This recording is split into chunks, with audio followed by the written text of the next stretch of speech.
Hello AOS fans, Robin here. I'm back again with another deck review for you. Today I'm going to be showing you my Farstriders deck for a forthcoming game against Magore's Fiends. The Fiends terrify me still, even though Pete didn't show their best ability in the Auric game. This is how my Farstriders are going to set up against them, and to be honest, I'm not very confident in this deck at all. The Farstriders to me seem to be lots of one thing and not much of a single thing, if that makes sense. They jack of all trades, masters of none, perhaps. I feel like they ought to be able to be good at chasing down objectives. They can shoot things from far away. They can't move that quickly, but they just feel like that's what they're for. They've got extra hold objective type cards in there. They've got their own supremacy type card, and there are actually 3 supremacy type cards they can hold. They both rely on 3 warband members to hold the 3 objectives. And of course, you've only got 3 warband members in total. So if you lose one, then that's 3 objectives potentially down the Swanee. So I haven't picked those in the end, just because, okay, maybe the first turn I could get one, but that depends on where I am and where the objective placement is. I just think it's too big of a risk. So anyway, here goes my deck. So for the objectives, I've gone for Alone in the Darkness, card 2, 3, 5.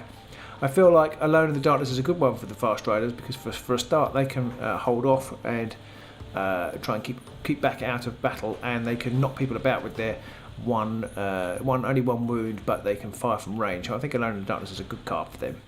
257 Escalation, everybody's favourite objective. 263 to 267 as hold objectives 1, 2, 3, 4, 5.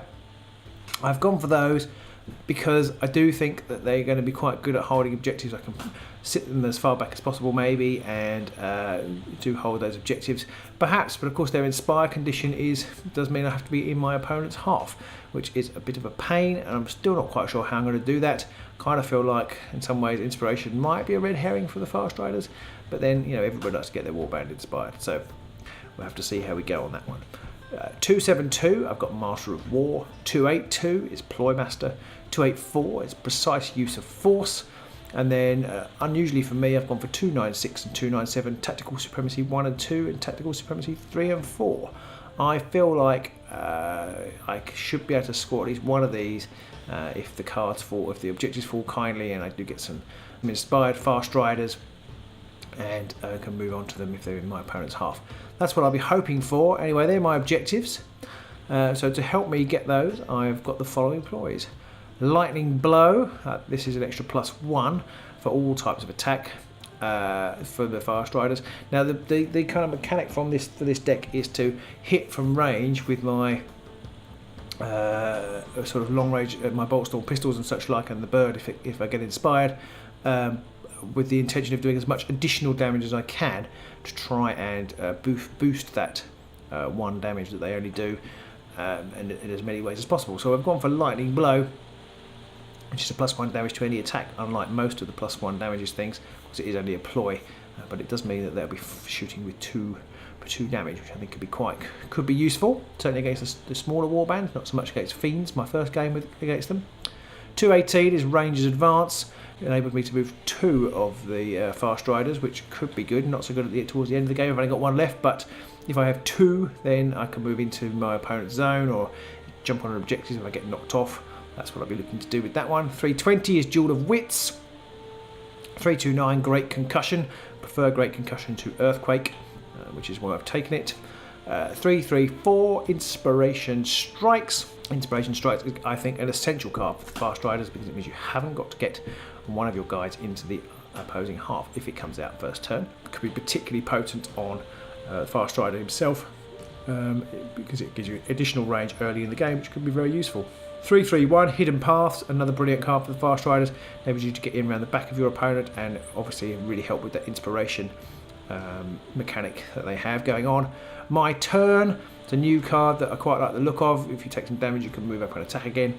347 Quick Thinker is another one. You can run away, and if you're being charged, another good card I think for the Farstriders. To see how that goes. 348 Ready for Action. So that's almost an essential card in many decks. 356 is Shard Gale. Now this is to help with this. This is part of my plan to bring down my opponent's wounds to an area where they can be killed by my range attacks. 357 shattering terrain, again to help with that. Hit with the bow and push them back. And 369 trap, another attempt to get some extra damage off of a long range attack there. So they're my ploys. You might notice there were 12 of them. I had so much difficulty in trying to decide which things to include. In the end, I've just gone for 24 cards. Time is running short. It's not ideal, but hopefully I'll be okay. For upgrades, I've gone for covering fire to try and use some of that range and give extra support when shooting. Lone warrior, his and whispers card quite like for the Farstriders. I shall probably be doing that quite a lot, and again, the extra assist from the range attacks could be useful.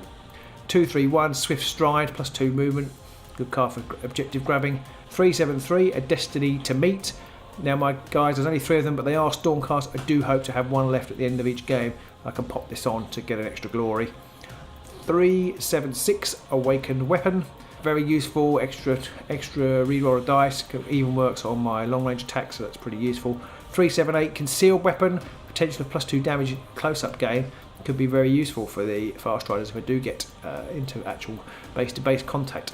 389 great fortitude, extra wounds are always welcome. 391 great strength, doubling up on the concealed weapon I suppose. 403 light armour, a slight risk this one, but I do kind of like the card, and again on these range attacks it's pretty useful to have that extra dice to roll. It will still work on those range attacks, even though that sounds a bit strange. So that's, that's handy. 420 soul trap, I think that's a good card to have these days. I'm sort of used to think, oh, it's not much point.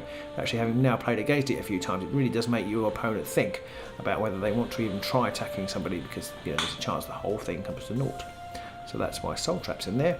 427 the formless key, good key, 1 glory. Hopefully I can be on an objective at the end of the game, you never know. And then finally 433 trusted defender, pretty useful for these Stormcasts. Extra defense dice to try and keep them going. Probably not worth playing on the guy with light armor. Well, maybe it will be, who knows. But anyway, that's my deck. As I say, it's got 24 power cards in it, which is probably too many, but that's the way we're going at the moment. So we'll see how that goes. So until we actually play the game, goodbye, and I hope you found that useful. If you have any of your own thoughts and ideas on the Farstriders, do let us know in the comments below. So I'm not completely happy with this deck, but we'll see how it goes. I don't think it's too bad for a first attempt. And of course, do remember that you can follow us on Patreon and get some extra bits and pieces and discuss tactics with us more readily on there than we do in other channels. So do feel free to come and have a look over on our Patreon account. There'll be a link in the description below. And we have fun over there, so do join us if you wish. Until next time, goodbye. Bye.